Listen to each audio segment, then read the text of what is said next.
Hola. Me llamo Ramiro.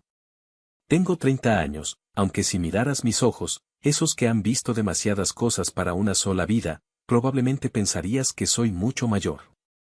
Hoy estoy sentado aquí, en una vieja silla de ruedas que rechina con cada movimiento, dentro de una pequeña habitación en un centro de apoyo para personas con discapacidad. Afuera, la lluvia golpea el cristal de la ventana con una insistencia rítmica, casi violenta, como si quisiera entrar y lavar los recuerdos que he intentado enterrar durante años. Pero de los que nunca he podido escapar realmente. No soy un millonario excéntrico que te va a contar cómo perdió su fortuna en la bolsa de valores. No vivo en una mansión lujosa con coches deportivos aparcados en la entrada, ni tengo relojes de oro que valen más que la casa de una familia promedio. No. Soy simplemente un superviviente.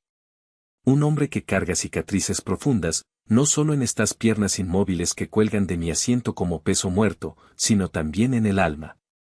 Y a veces, creo que las cicatrices del alma duelen mucho más cuando cambia el clima. Pero para contarte esta historia, para que entiendas por qué un hombre de 30 años está aquí, solo, mirando la lluvia con una mezcla de furia y nostalgia, tengo que volver al principio. Al lugar donde todo comenzó, antes de que el dinero manchado de sangre destruyera lo único que importaba. Tengo que llevarte de vuelta a un barrio humilde, donde yo era solo un niño con sueños grandes y piernas fuertes, antes de que todo fuera desgarrado sin piedad. Nací en un lugar que llamábamos Barrio La Esperanza. Qué nombre tan irónico para un sitio que, a primera vista, parecía no tener ninguna. Era un rincón olvidado de la ciudad, donde las casas de madera con pintura descascarada se amontonaban unas contra otras como si buscaran calor. Y el olor a aceite de motor quemado se mezclaba con el aroma de la basura y las tortillas rancias. Era un olor penetrante, parte de la vida diaria, pero para mí, ese olor era hogar. Mi casa era un apartamento de 2 habitaciones con paredes amarillentas por el humo del tabaco y un techo que goteaba invariablemente cada vez que llovía, obligándonos a colocar cubos por todo el suelo como un campo de minas. Mi padre, Vicente, trabajaba haciendo chapuzas en un taller mecánico de mala muerte. Recuerdo sus manos. Eran manos grandes, callosas, siempre manchadas de grasa negra que ningún jabón podía quitar del todo. Llegaba a casa con el aliento pesado por la cerveza barata, cansado, pero en aquel entonces, yo creía que era un héroe. Mi madre, Lidia, trabajaba como camarera en una cafetería de paso, forzando una sonrisa durante 8 horas al día para ganar unos pocos dólares en propinas que apenas alcanzaban para pagar la luz. Éramos pobres. Tan pobres que muchas noches la cena consistía simplemente en sándwiches de mantequilla de maní o frijoles refritos del día anterior. Aprendí muy pronto, quizás demasiado pronto, a no pedir nada más allá de lo que mis padres podían proveer. Sabía que un juguete nuevo o unos zapatos de marca significaban que no comeríamos carne esa semana. Pero yo era un niño, y los niños siempre encuentran una manera de soñar, ¿verdad? A pesar de la pobreza, yo era feliz a mi manera. Me encantaba correr por el barrio. Tenía unas piernas rápidas, fuertes. Escalaba las montañas de neumáticos viejos detrás del taller de mi padre, imaginándome que era un explorador en una selva prohibida, o un capitán de barco navegando mares tormentosos. Tenía un mejor amigo, Beto. Un chico flacucho con el pelo siempre revuelto y una risa contagiosa que le faltaba un diente frontal. Beto siempre me hablaba de naves espaciales y de fútbol. Nos sentábamos en la acera, compartiendo un refresco caliente, y él me decía: Ramiro, algún día tú y yo saldremos de este agujero. Tú serás el mejor delantero de la selección y yo seré el primer astronauta del barrio. Ya verás. Yo le creía. Creía con esa fe ciega que solo se tiene a los 9 años. Creía que algún día me convertiría en alguien importante, que haría algo grandioso con mi vida. No sabía entonces que mi destino no estaba en las estrellas ni en un estadio de fútbol, sino que ya estaba siendo escrito en las sombras, firmado en un papel que nunca debía haber visto. Todo cambió cuando tenía 9 años. Fue una mañana fría de otoño, de esas que te calan los huesos. Mi madre me llamó a la cocina.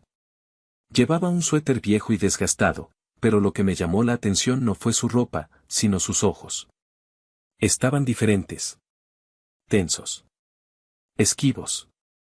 Como si escondiera un secreto demasiado grande para su cuerpo. Ramiro, hoy no vas a ir a la escuela, me dijo, y su voz temblaba ligeramente, aunque intentaba sonar firme. Te llevaremos a un chequeo médico. A un lugar especial. Ingenuamente, pregunté, ¿qué tipo de chequeo, mamá? No me siento enfermo. No me duele nada.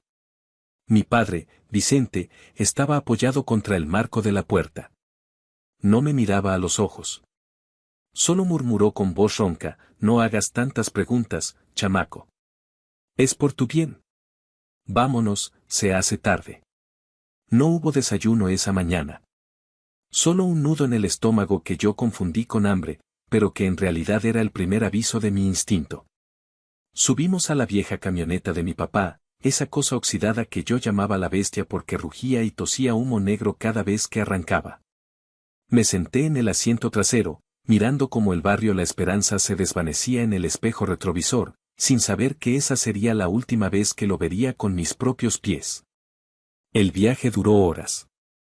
Dejamos atrás la ciudad, el ruido familiar del tráfico y las sirenas, y nos adentramos en carreteras secundarias que atravesaban campos vacíos y secos.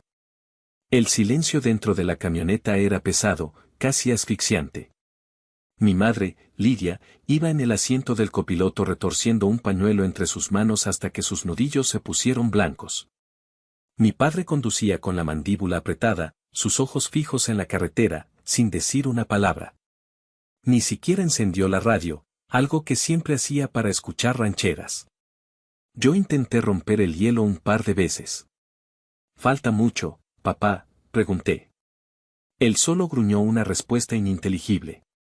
Miré por la ventana, viendo pasar postes de luz y vacas flacas pastando en la nada. Una sensación de inquietud empezó a crecer en mi pecho, como una araña tejiendo su tela. ¿Por qué íbamos tan lejos para un simple médico? En el barrio había una clínica comunitaria donde siempre me ponían las vacunas. ¿Por qué esto era diferente? Finalmente, la camioneta disminuyó la velocidad.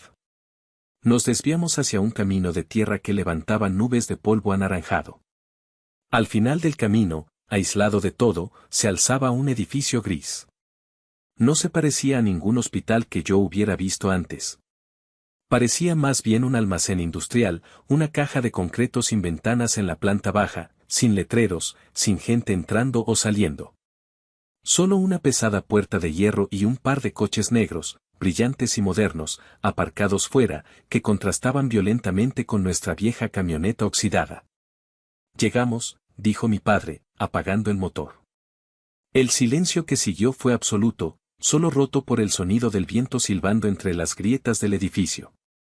Bajé de la camioneta, sintiendo el crujido de la grava bajo mis zapatillas. Mi madre me tomó de la mano. Su palma estaba fría, sudorosa. Apretó mi mano con tanta fuerza que casi me dolió. No tengas miedo, Ramiro, susurró, pero sonaba como si se lo estuviera diciendo a ella misma. Todo va a salir bien. Esto es para asegurarnos de que tengas un futuro. Esa frase se me quedó grabada. Un futuro. No entendía a qué se refería. Entramos.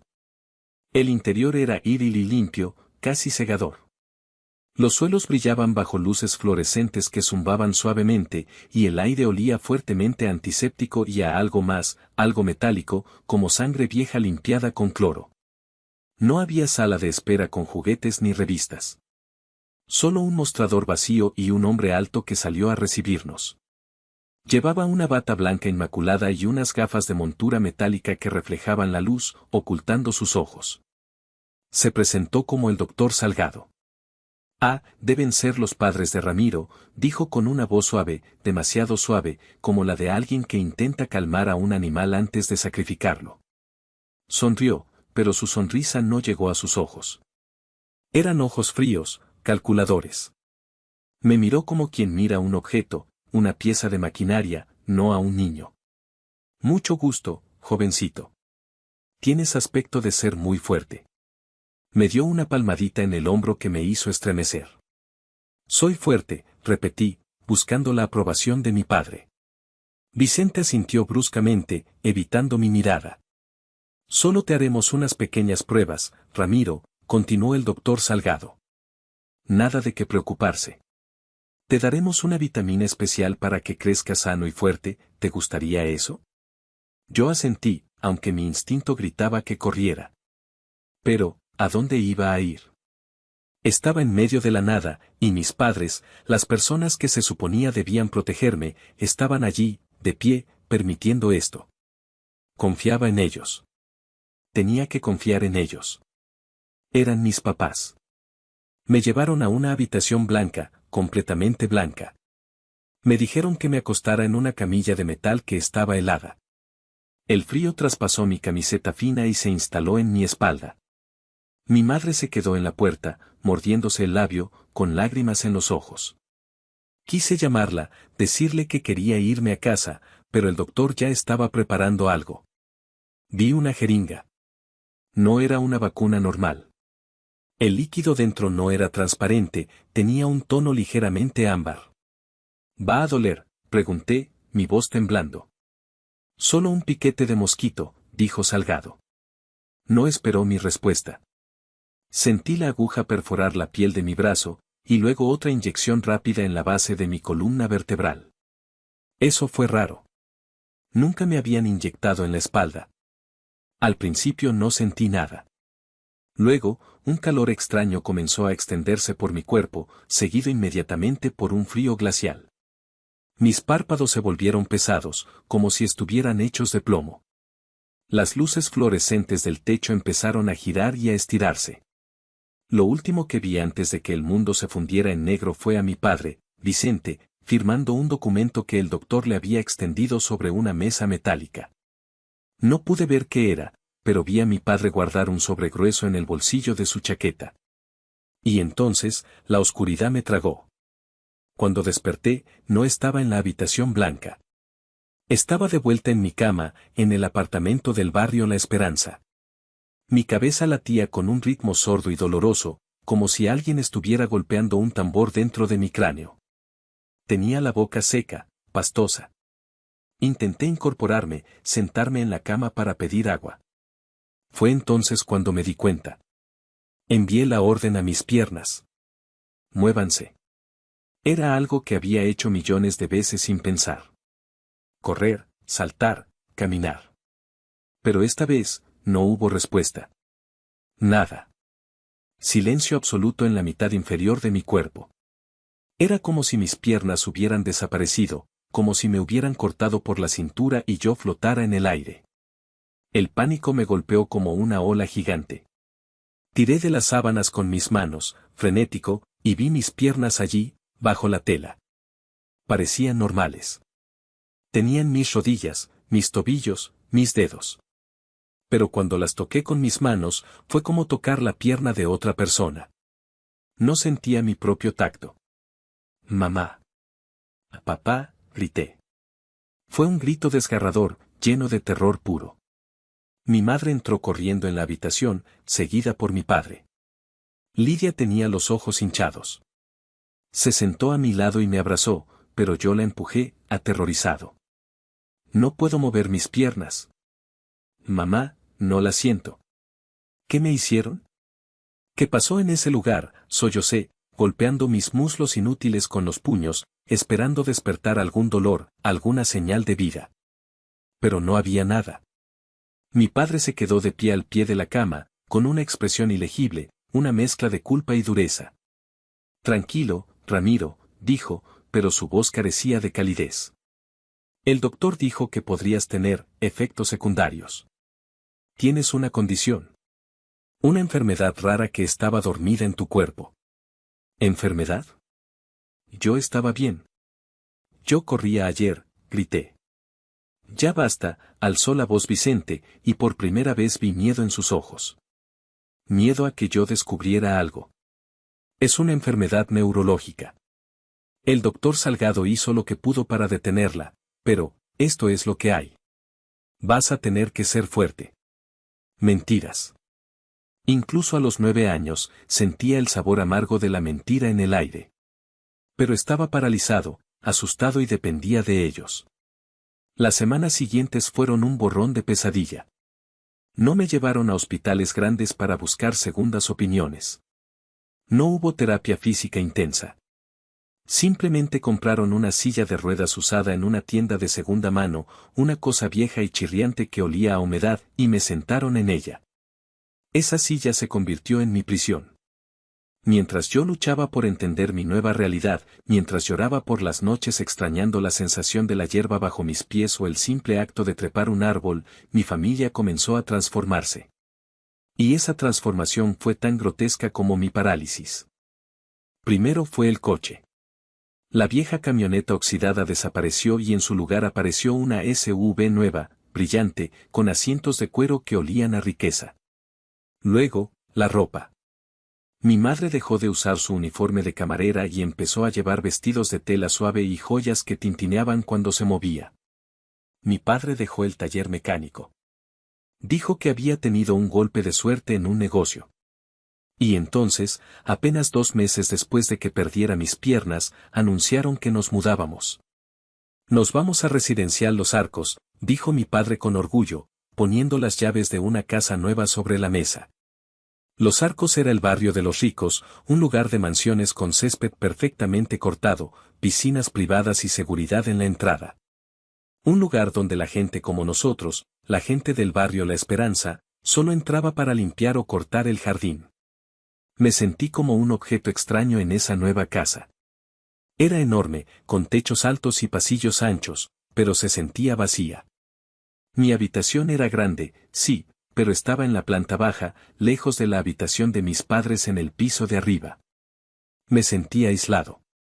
Pregunté a mi papá una noche, mientras cenábamos bistec en una mesa de caoba que costaba más de lo que ganaban en un año antes, papá, ¿cómo podemos pagar esto? Es por el seguro de mi enfermedad. Vicente soltó el tenedor con un ruido metálico. Me miró con una frialdad que me heló la sangre. No vuelvas a preguntar eso, Ramiro. Nunca. El dinero viene de mi trabajo duro. Deberías estar agradecido. Mira dónde vives ahora. Mira lo que tienes gracias a nosotros. Agradecido. Querían que estuviera agradecido. Yo, que había perdido la capacidad de caminar, debía agradecerles por vivir en una jaula de oro. Pero no era estúpido. Veía cómo los vecinos nos miraban, los nuevos ricos vulgares que aparecieron de la nada. Y veía cómo mis padres me miraban a mí, ya no con amor, ni siquiera con lástima. Me miraban con impaciencia, como si yo fuera un recordatorio constante de una deuda que preferirían olvidar. Era el precio que habían pagado, y ahora que tenían el dinero, ya no querían ver el recibo. 2 años pasaron. 2 años de arrastrarme por esa casa enorme, de ir a una escuela nueva donde los niños ricos me ignoraban o se burlaban de mi silla de pobre. Me refugié en los libros y en Internet. Aprendí a moverme en el mundo digital porque el mundo físico me había rechazado. Y entonces, cuando tenía 11 años, mi madre quedó embarazada. Al principio, sentí una chispa de esperanza. Pensé que un bebé traería alegría genuina a la casa, que tal vez suavizaría la dureza de mis padres. Imaginé tener un hermanito a quien enseñarle cosas, alguien con quien compartir mi soledad. Voy a ser un buen hermano mayor, me prometí a mí mismo. Pero cuando nació Gael, todas mis esperanzas se desmoronaron y se convirtieron en polvo. Gael nació perfecto. Era un bebé robusto, de mejillas sonrosadas y ojos brillantes que capturaban la luz. Mis padres se volvieron locos con él. Lo miraban como si fuera un dios bajado a la tierra. Lo sostenían con una delicadeza que nunca habían tenido conmigo, ni siquiera antes de mi accidente. Mira qué piernas tan fuertes tiene, decía mi madre, besando los pies regordetes del bebé. Va a ser un atleta, Vicente. Este sí va a llegar lejos. Ese comentario, dicho casualmente mientras yo estaba en la misma habitación, fue como una puñalada directa al corazón. Este sí. Como si yo fuera el borrador fallido y Gael fuera la obra maestra. A medida que Gael crecía, la diferencia en nuestro trato se volvió abismal. Gael tenía las mejores fiestas de cumpleaños, con castillos inflables y payasos. Yo recibía una tarjeta y, si tenía suerte, un libro. A Gael lo llevaban a clases de natación, de fútbol, de piano. A mí me dejaban en casa con la empleada doméstica. Gael se convirtió en el príncipe de la casa, y yo me convertí en la sombra. Recuerdo una tarde, cuando Gael tenía unos 5 años. Estaba corriendo por el salón, riendo a carcajadas. Yo estaba en mi rincón habitual, leyendo. Gael tropezó y se raspó la rodilla. Lloró un poco. Mi madre corrió desde la cocina como si la casa estuviera en llamas. Lo levantó, lo consoló, le dio dulces. Una semana antes, yo me había caído al intentar pasar de mi silla a la cama. Había estado tirado en el suelo durante 1 hora, incapaz de levantarme, hasta que mi padre llegó. ¿Qué hizo? Me levantó con brusquedad y me dijo: ten más cuidado, Ramiro. Ya eres grande para andar arrastrándote. No des problemas. La injusticia quemaba dentro de mí como ácido. Pero lo más doloroso no era el trato de mis padres, sino mi relación con Gael. ¿Por qué Gael? Gael era un buen niño. Él no tenía la culpa. Él me quería.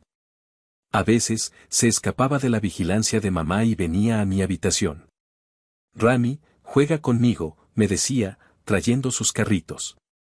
Y yo jugaba. Esos eran los únicos momentos en los que sonreía. Pero si mi madre nos encontraba, su cara se oscurecía. Gael, sal de ahí, le decía, tirando de él. No molestes a tu hermano. Él necesita descanso. Además, aquí huele a encerrado. Se llevaba a mi hermano como si yo fuera contagioso, como si mi parálisis fuera un virus que pudiera manchar su perfección. Escuchaba a través de las paredes delgadas discusiones nocturnas. Ya tenemos suficiente con uno, Lidia, decía mi padre borracho. El dinero se va rápido. Gael necesita lo mejor. Lo sé, Vicente, respondía ella. Pero no podemos echarlo a la calle todavía. Se vería mal. Solo unos años más. Cuando cumpla 18, ya veremos. Yo estaba en mi cama, mirando el techo oscuro, con las lágrimas corriendo silenciosamente hacia mis orejas. Sabía que era una carga. Sabía que estaban esperando el momento para deshacerse de mí. Me sentía como un mueble viejo que ya no combina con la decoración nueva, esperando ser tirado a la basura.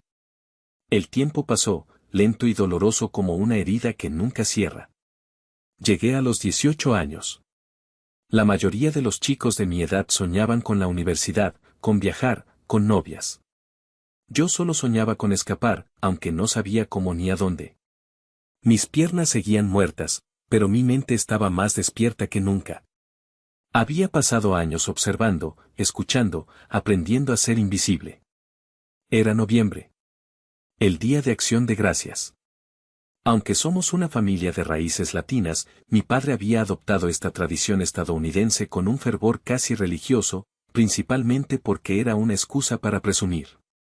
Era la oportunidad perfecta para invitar a sus amigos del club de campo, socios de negocios y vecinos ricos, y mostrarles lo exitoso que era Vicente, el hombre que salió del barrio y conquistó la cima. La casa estaba decorada como una revista. Había guirnaldas otoñales, velas aromáticas de calabaza y canela, y una mesa larguísima preparada para 20 personas. Mi madre, Lidia, llevaba un vestido rojo ajustado y el cabello perfectamente peinado. Parecía una estrella de cine, hermosa y fría. Gael, que ya tenía 7 años, corría por la casa con un traje pequeño hecho a medida. Todos los invitados lo adulaban. ¡Qué niño tan guapo! Es igualito a su padre, tiene un futuro brillante. Yo me quedé en mi habitación la mayor parte del día, tratando de ignorar el bullicio. Había aprendido a ser un caracol, escondiéndome en mi concha. Pero entonces, mi madre tocó a mi puerta. Ramiro, dijo, sin entrar. Sal a cenar. Es un día especial y hay gente importante. Por favor, trata de comportarte y no hagas que la gente se sienta incómoda con tu silla. Quédate en una esquina de la mesa. Me puse mi única camisa decente, me peiné y salí. Rodé hasta el salón. El candelabro de cristal brillaba sobre la comida, pavó, puré, ensaladas gourmet, vinos caros. Me acomodé en el extremo más alejado de la mesa. Algunos invitados me miraron, ofrecieron sonrisas forzadas y apartaron la vista rápidamente. Yo era la nota discordante en su sinfonía de perfección. La cena transcurrió entre risas falsas y conversaciones sobre acciones, barcos y viajes a Europa. Yo comía en silencio, sintiendo el nudo en mi garganta crecer. Entonces, llegaron los postres. Mi padre se puso de pie, copa de vino en mano, golpeando suavemente el cristal con una cuchara para pedir silencio. Su rostro estaba enrojecido por el alcohol y el orgullo. Gracias a todos por estar aquí, comenzó Vicente, su voz resonando en el comedor. Hoy quiero dar gracias por la vida que hemos construido. Lidia y yo venimos de la nada, pero con esfuerzo hemos llegado aquí. Hubo aplausos. Yo apreté los dientes. ¿Esfuerzo? Pero hoy, continuó, poniéndose más serio, quiero hacer un anuncio importante sobre el futuro de esta familia. Hemos estado hablando con nuestros abogados y hemos tomado una decisión sobre nuestro patrimonio. Levanté la vista, sintiendo un escalofrío. Mi madre sonreía, acariciando el hombro de Gael, que estaba sentado a su lado. Hemos decidido, dijo Vicente, mirando a todos menos a mí, que todos los activos de la familia, esta casa, las inversiones, los coches, absolutamente todo, pasará a ser el fideicomiso exclusivo de nuestro hijo Gael. La sala estalló en yo, y ¡qué maravilla! Gael es nuestra joya, añadió mi madre. Él llevará el apellido a lo más alto. Gael sonreía, sin entender realmente lo que significaba todo ese dinero, solo feliz de ser el centro de atención. Yo me quedé congelado. No es que esperara el dinero. No me importaban sus millones sucios. Pero la forma en que lo dijeron, la exclusión total, pública y deliberada. Era como si yo no existiera. Como si yo no fuera su hijo. Sentí una oleada de calor subir por mi cuello. Por primera vez en años, no pude contenerme. ¿Y yo? Pregunté. Mi voz salió más fuerte de lo que esperaba, cortando los aplausos. El silencio cayó sobre la mesa como una losa de concreto. Todos se giraron hacia mí. Mi madre se puso rígida. Mi padre se volvió lentamente, sus ojos inyectados en sangre clavándose en los míos. Soltó una risa corta, despreciativa. Tú, repitió, como si fuera la broma más ridícula del mundo. ¿Qué pasa contigo, Ramiro? Soy tu hijo también, dije, mis manos temblando sobre las ruedas de mi silla. ¿Acabas de decir que le dejas todo a Gael? ¿Qué soy yo para ustedes? Vicente dejó la copa en la mesa con fuerza. Se inclinó hacia adelante, y su máscara de anfitrión amable se cayó, revelando al hombre cruel que realmente era. Tú, escupió. Mírate. Eres una carga, Ramiro. Has sido una carga financiera y emocional durante 18 años. Te hemos dado techo, comida, te hemos mantenido a pesar de que, bueno, a pesar de que no sirves para nada. Escuché jadeos ahogados de los invitados. Pero nadie dijo nada. Nadie me defendió. Gael es el futuro, continuó mi padre, implacable. Tú eres, un error del pasado. Un lastre. Deberías estar agradecido de que no te enviamos a un asilo hace años. No tienes nada que contribuir a esta familia. Así que no hay nada para ti. Gael se lo merece todo porque él es normal. Esas palabras. Normal. Carga. Error. Me golpearon más fuerte que cualquier puñetazo. Sentí que el aire abandonaba mis pulmones. Miré a mi madre, esperando que dijera algo, que lo detuviera.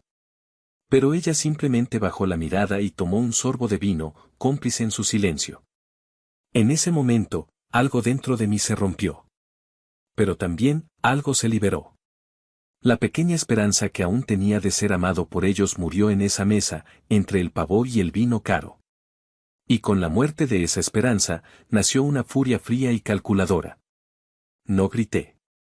No lloré frente a ellos. No les daría esa satisfacción. Entiendo, dije en voz baja. Gracias por la cena.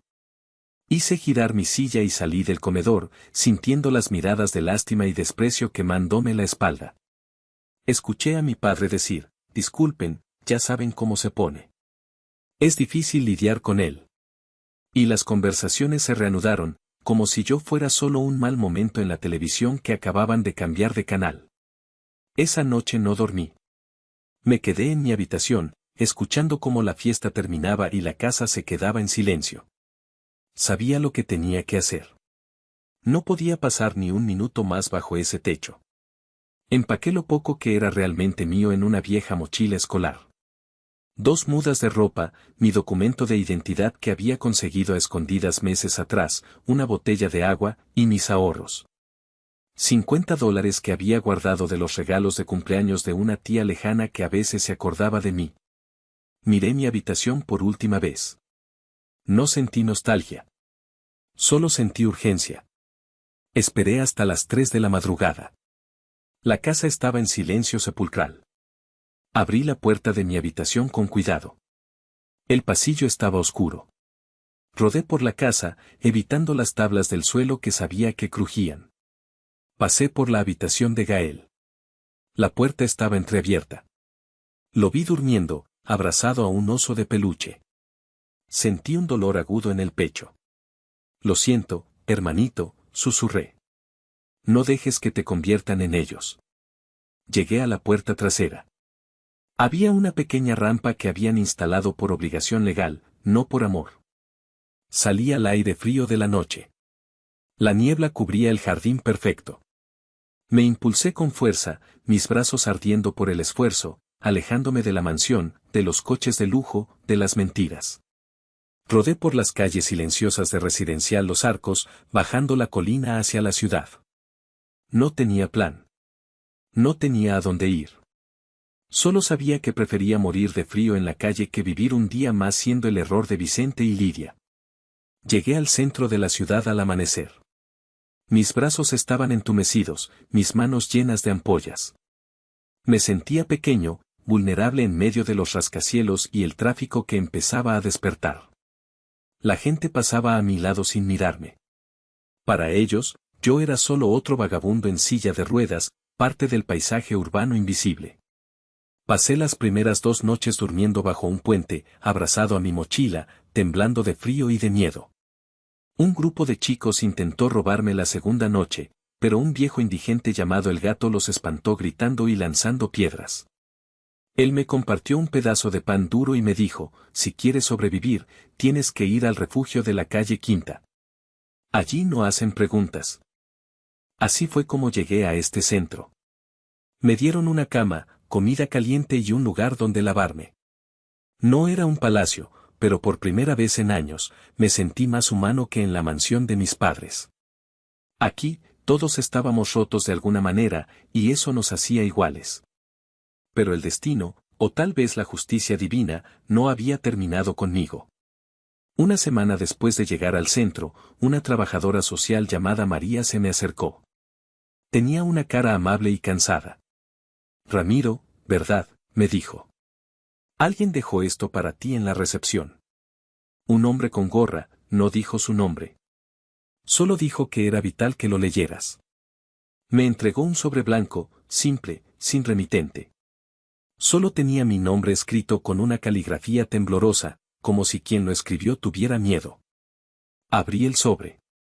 Dentro había una sola hoja de papel, arrancada de un cuaderno, y una fotocopia borrosa de una vieja identificación de empleado de una empresa llamada Biovanta. Leí la nota. Y mientras leía, sentí que el suelo desaparecía bajo mis ruedas. El mundo se detuvo. Mi corazón empezó a latir tan fuerte que me dolía las costillas. La nota decía, no estás enfermo, Ramiro. Nunca lo estuviste. Eres la víctima número E209. Tus padres no te curaron. Te vendieron. Biovanta necesitaba sujetos de prueba infantiles que nadie extrañara. Tus padres cobraron $200,000 iniciales por tu médula espinal. Investiga el contrato. Investiga a Salgado. Hazlos pagar. Dejé caer el papel. Mis manos temblaban incontrolablemente. Te vendieron. Los recuerdos me golpearon de golpe. La clínica gris. El doctor Salgado. La inyección en la espalda. El coche nuevo. La casa. La riqueza repentina. No fue suerte. No fue trabajo duro. Fue mi vida. Vendieron mis piernas a cambio de su mansión.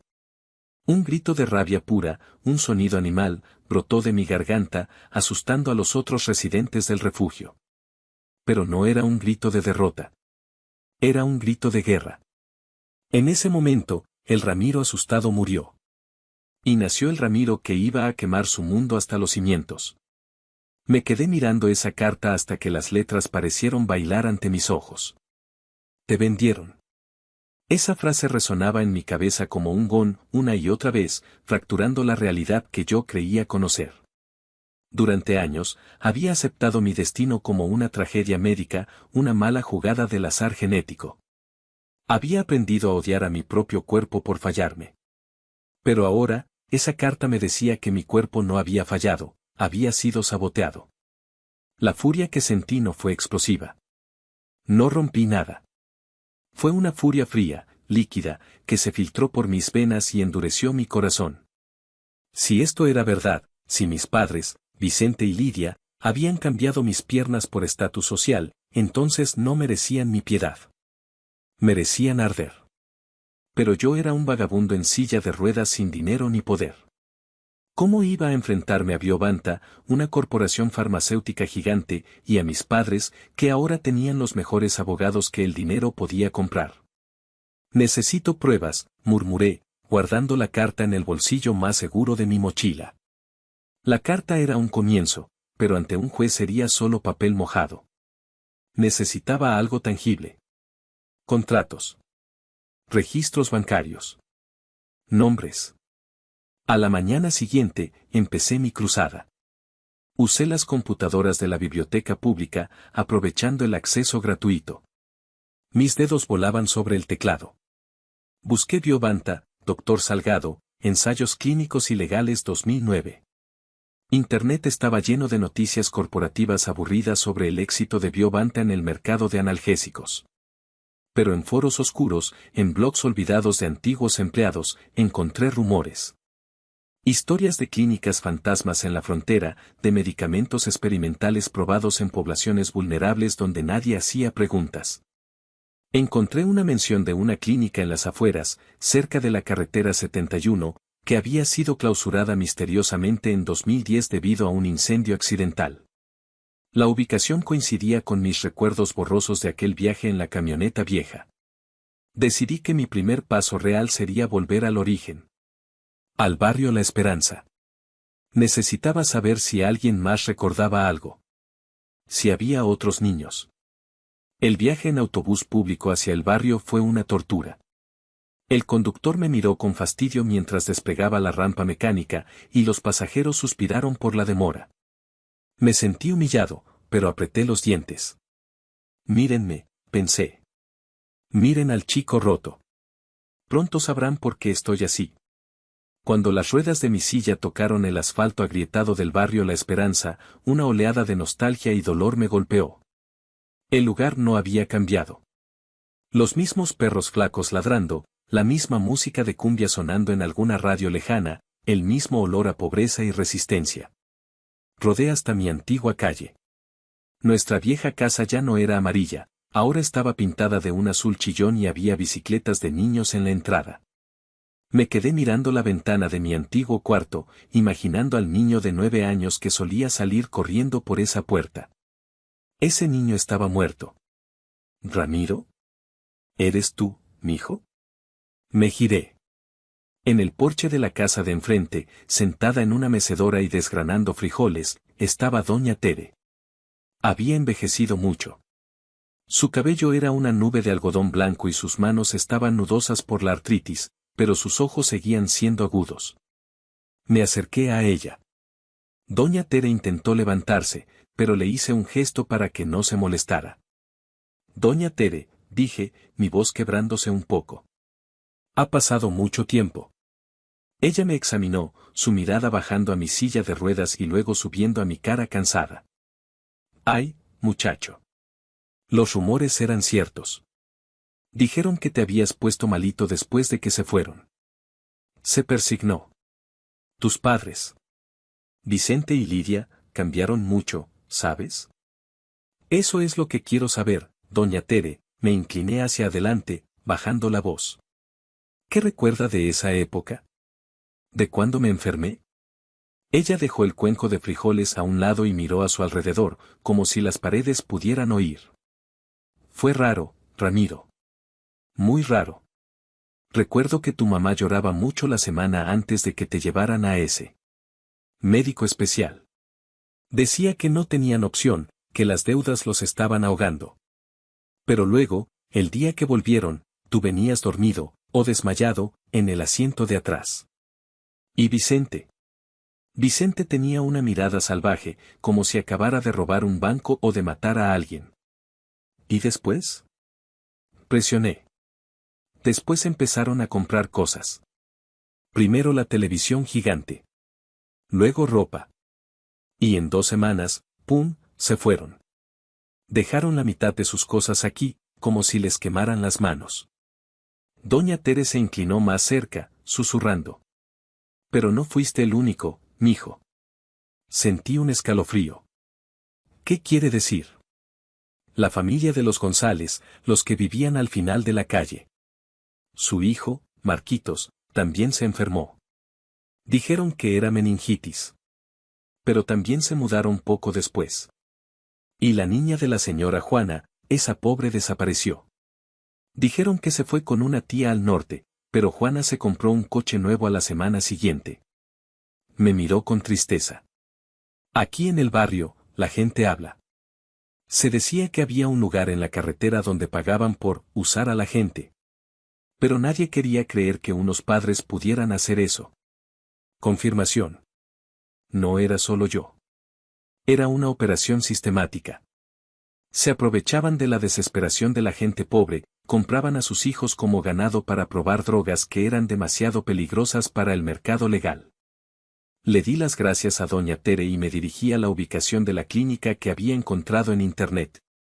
Estaba lejos, tuve que tomar otro autobús y rodar 2 kilómetros por un camino de tierra.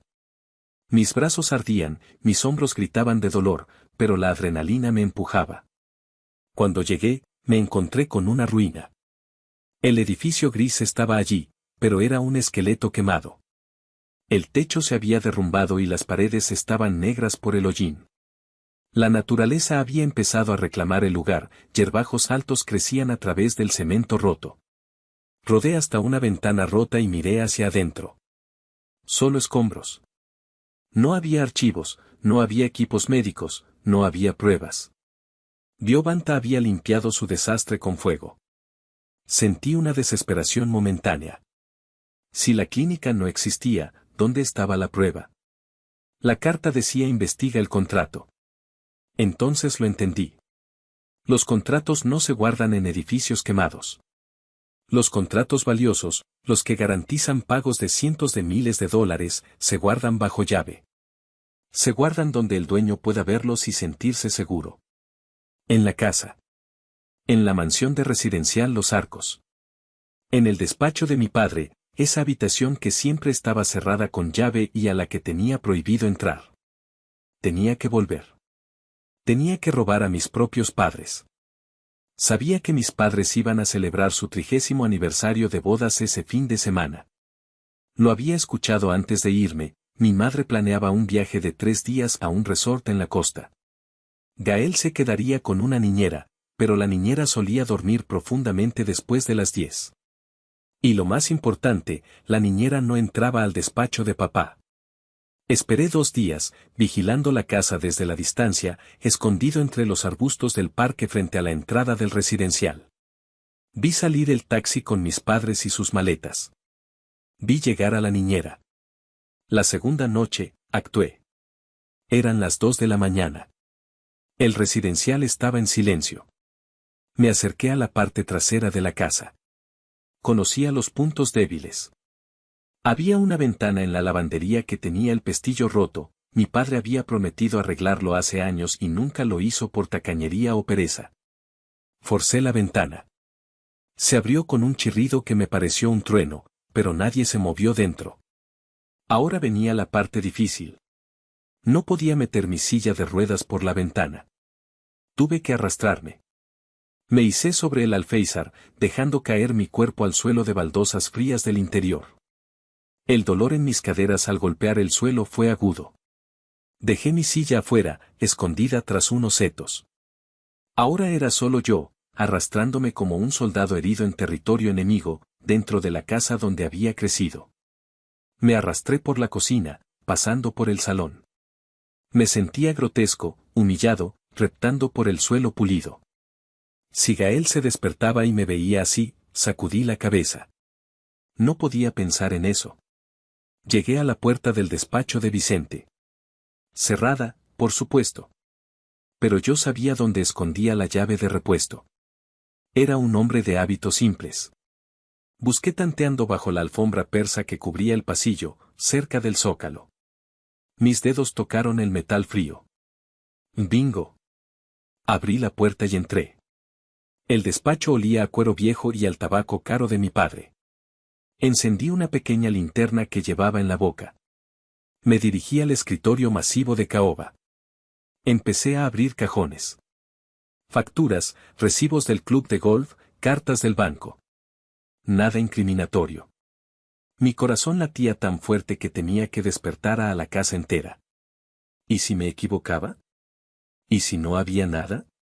Entonces vi la caja fuerte empotrada en la pared, detrás de un cuadro genérico de un paisaje. Era digital. Necesitaba un código. Probé el cumpleaños de mamá. Error. Probé el aniversario de bodas. Error. La caja emitió un pitido de advertencia.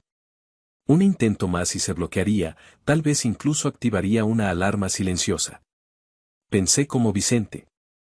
¿Qué era lo que más amaba en el mundo? ¿Qué era su mayor logro, su orgullo y alegría? No era yo. Ni siquiera era mamá. Era Gael. Marqué la fecha de nacimiento de Gael, 12 de mayo de 2012. Clic. La luz verde se encendió. La puerta se abrió con un suspiro hidráulico. Dentro había fajos de dinero en efectivo, joyas y una carpeta de cuero negro gruesa. La saqué. En la portada, en letras doradas grabadas, no decía nada. Pero al abrirla, el logotipo de Biovant encabezaba la primera página. Acuerdo de confidencialidad y compensación por servicios de intermediación y sujetos de ensayo clínico. Mis manos temblaban tanto que casi rompo el papel. Pasé las páginas frenéticamente. Y allí estaba. Mi nombre. Sujeto, Ramiro S. Código, E209 Estado, parálisis permanente de extremidades inferiores, efecto adverso esperado del compuesto neuroestimulante BV99. Compensación a los tutores, $250,000 americanos iniciales más $5,000 americanos mensuales por silencio y no divulgación. Leí la cifra de nuevo. $250,000. Ese era el precio de mis piernas. Eso costaba mi libertad. Seguí leyendo. Había una lista. Marquitos. Juana. Y otros 5 nombres más. Al lado de algunos nombres, había una nota escalofriante escrita a mano con la letra de mi padre, fallecido. Pago único de cierre realizado. Mi padre no solo me había vendido. Había reclutado a otros. Era un intermediario. Un traficante de niños para Biovanta. Guardé la carpeta dentro de mi camisa, pegada a mi pecho. Tenía que salir de allí. De repente, escuché pasos en el piso de arriba. La niñera. O tal vez Gael se había despertado por el ruido. Apagué la linterna. Me quedé inmóvil en el suelo, conteniendo la respiración, escuchando los latidos de mi propio corazón retumbar en mis oídos. Los pasos se detuvieron. Silencio. Luego, el sonido de una puerta cerrándose. Me arrastré fuera del despacho, cerré la puerta con llave y volví a colocar la llave bajo la alfombra. El camino de regreso a la ventana de la lavandería fue una agonía. Mis codos estaban raspados y sangrando, mis piernas muertas eran un peso insoportable. Pero el odio me daba fuerzas. Salí por la ventana, caí sobre la hierba húmeda y me arrastré hasta mi silla. Me subí a ella con un esfuerzo sobrehumano, jadeando, sudando frío. Rodé lejos de esa casa maldita, abrazando la carpeta contra mi pecho. Tenía la pistola humeante. Ahora, iba a apretar el gatillo. Con la carpeta en mi poder, sabía que necesitaba ayuda profesional. No podía simplemente ir a la policía local, Biobanta tenía tentáculos largos y dinero infinito para sobornos. Necesitaba a alguien que odiara a las corporaciones tanto como yo. Busqué en internet abogados de derechos humanos que hubieran demandado a farmacéuticas. Un nombre aparecía recurrentemente, Inés Vargas. La tiburón de los pobres, la llamaban algunos periódicos sensacionalistas. Tenía una oficina pequeña en el centro, lejos de los rascacielos de cristal de los bufetes caros. Fui a verla sin cita. Su secretaria intentó echarme, pero armé un escándalo hasta que Inés salió. Era una mujer de unos 45 años, con el pelo corto y una mirada que podía cortar vidrio. Dame una razón para no llamar a seguridad, dijo, cruzándose de brazos. Saqué la carpeta negra y la puse sobre su escritorio. Tengo la prueba de que Biobanta compró niños pobres para probar drogas ilegales. Y tengo los recibos de las transferencias bancarias. La expresión de Inés cambió. Cerró la puerta de su despacho y abrió la carpeta. Durante 10 minutos, el único sonido en la habitación fue el paso de las hojas y su respiración volviéndose más pesada. Cuando levantó la vista, estaba pálida. Esto es dinamita pura, Ramiro. Si esto es real, estamos hablando de tráfico de personas, experimentación ilegal, homicidio negligente, me miró con una mezcla de horror y respeto. ¿Tus padres? Ellos son los corredores. Y yo soy el sujeto E-209. Inés aceptó el caso pro bono, gratis. Vamos a hundirlos, dijo con una sonrisa feroz. Pero Inés dijo que necesitábamos más que papeles. Necesitábamos rostros. El jurado necesitaba ver el daño humano. Usamos la lista de la carpeta para rastrear a las otras familias. Fue un trabajo desgarrador. Encontramos a la madre de Marquitos en un pueblo a 3 horas de distancia. Cuando le mostramos los documentos que probaban que la muerte de su hijo no fue meningitis sino una reacción a la droga, la mujer se derrumbó. Lloró hasta quedarse sin aire. Ella no sabía. Ella creía que era un tratamiento experimental para salvarlo, no para matarlo. Vicente la había engañado. Encontramos a Juana. No había muerto, pero ojalá lo hubiera hecho, decía su tía. Estaba en una institución estatal, en estado vegetativo desde los 10 años. Su cerebro se había frito con la droga. Reunimos a 5 familias. 5 historias de terror. 5 vidas destruidas por la codicia de Biobanta y la complicidad de mis padres. Nos llamamos la Alianza. Presentamos la demanda un martes por la mañana. Para el mediodía, era noticia nacional. Hijo demanda a padres millonarios y a gigante farmacéutico por experimentación humana. La respuesta de mis padres fue rápida y brutal. Contrataron al bufete de abogados más caro del país. Vicente salió en televisión, llorando lágrimas de cocodrilo, diciendo que yo era un drogadicto inestable, que estaba celoso de mi hermano Gael y que había falsificado los documentos para extorsionarlos. Ver a mi padre mentir así, con tanta facilidad, dolió. Pero ya no me rompía.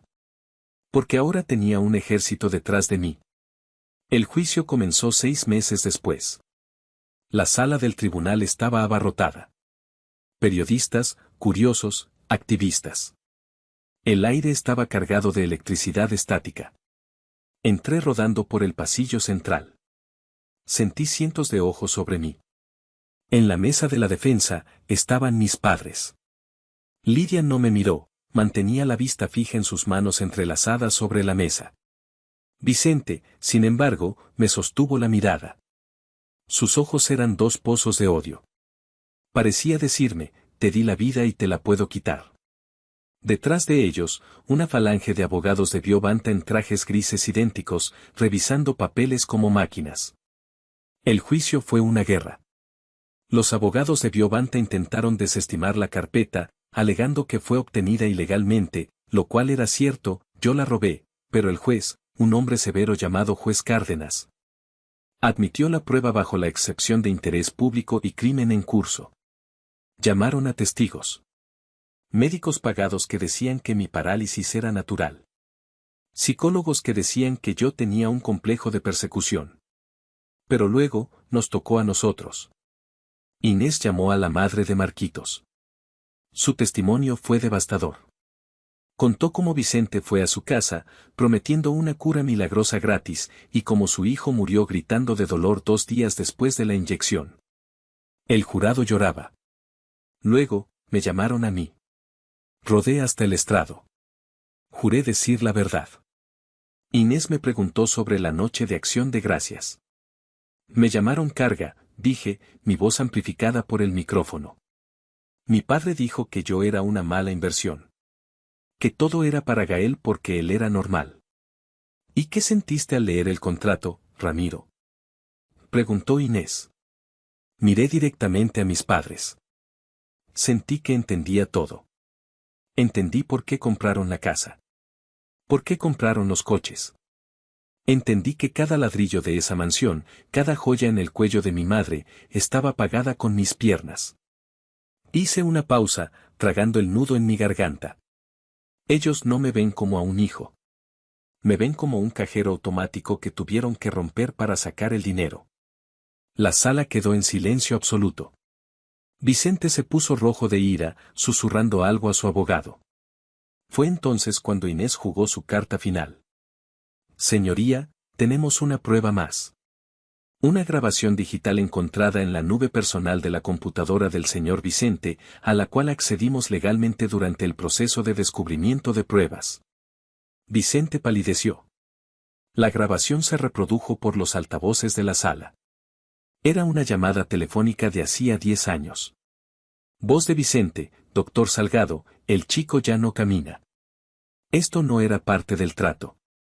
Voz de Salgado: era un riesgo calculado, Vicente. Le advertí. Voz de Vicente: no me venga con cuentos. Ahora tengo un lisiado en casa. Eso cuesta dinero.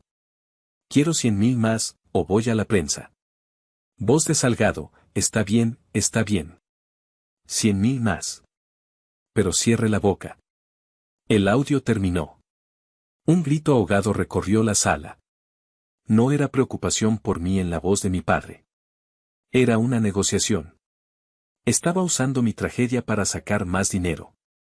Vicente se hundió en su silla. Lidia se cubrió la cara con las manos y empezó a sollozar, pero nadie sentía lástima por ella. El veredicto ya estaba escrito en las caras del jurado. El día de la sentencia, el cielo estaba gris, como el día en que me llevaron a la clínica. Pero yo me sentía ligero. El jurado tardó menos de 3 horas en deliberar. Culpables. La palabra resonó como un martillazo. Culpables de tráfico de personas. Culpables de abuso infantil agravado. Culpables de fraude. El juez Cárdenas no tuvo piedad. Señor Vicente, señora Lidia. Ustedes han traicionado la ley más sagrada de la naturaleza, el deber de un padre de proteger a su hijo. Lo sentencio a 40 años de prisión federal sin posibilidad de libertad condicional. Diobanta fue multada con $1.000 millones y sus directivos, incluido el esquivo doctor Salgado, que fue capturado en un aeropuerto intentando huir, fueron sentenciados a penas similares. Todos los activos de mis padres fueron incautados. La mansión, los coches, las cuentas bancarias. Todo se liquidó para pagar las compensaciones a las víctimas.